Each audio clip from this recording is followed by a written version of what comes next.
आषाढी एकादशीच्या निमित्तानं नाशिकमधील कॉलेज रोड या ठिकाणी असलेल्या या विठ्ठल रुक्मिणीच्या मंदिरामध्ये जर आपण बघितलं तर सकाळपासून भाविकांची गर्दी ही दर्शनासाठी आपल्याला पाहायला मिळत आहे। संपूर्ण मंदिराच्या गाभाऱ्यामध्ये फुलांची आरास केलेली आहे आणि या विठ्ठल रुक्मिणीचे जे मंदिर आहे त्या आजूबाजूच्या परिसरात देखील जे ते सुंदर असं या ठिकाणी सजवल्याचं आपल्याला पाहायला मिळत आहे। आपण जर बघितलं तर या ठिकाणी सकाळपासून भाविकांची मोठी गर्दी होत आहे।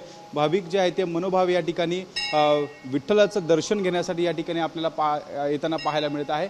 खरं तर नाशिकच्या कॉलेज रोड परिसरामध्ये असलेल्या या मंदिरामध्ये सकाळपासून मोठी गर्दी होत आहे। अनेक जे भाविक भक्त आहेत ते शहरभरातून या ठिकाणी येत असतात आणि आषाढीच्या निमित्तानं आपल्या विठुरायाला या ठिकाणी विठुरायाचं दर्शन घेण्यासाठी या ठिकाणी आल्याचं आपल्याला पाहायला मिळत आहे। मंदिराचे पुजारी माझ्यासोबत आहे।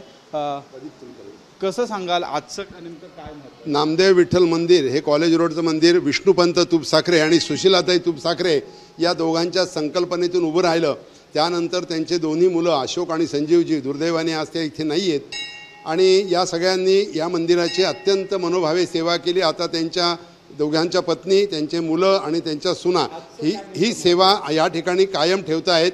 आजची आषाढी एकादशी आहे, दोन पर्व आहेत, आषाढी आणि कार्तिकी। तर आषाढीचं महत्त्व असं आहे की आजच्या एकादशीला देवशयनी एकादशी असं म्हणतात। आजपासून चातुर्मासाला आरंभ होतो। या चातुर्मासामध्ये देवशयन म्हणजे विश्रांती घेत आहेत असं गृहीत धरलंय।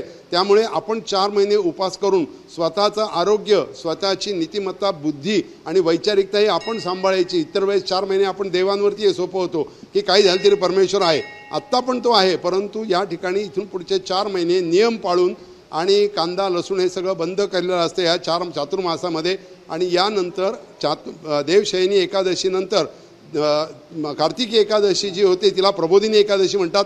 त्यापुढे चातुर्मास संपतो आणि बाकीच्या कार्यांना आरंभ होतो। आपण बघतोय अशा पद्धतीने आजच्या जे एकादशीचं महत्त्व आहे आणि त्यानुसार या ठिकाणी संपूर्ण पूजाविधी या ठिकाणी झाल्याचं पाहायला मिळत आहे। विठ्ठल आणि रुक्मिणीला सुंदर असे आभूषण देखील या ठिकाणी चढवल्याचं पाहायला मिळत आहे।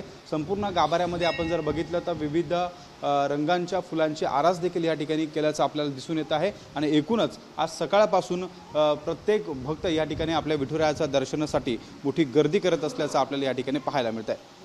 कॅमेरामन किरण कटरेसह शुभम बोडके, एबीपी माझा, नाशिक। एबीपी माझा, उघडा डोळे बघा नीट।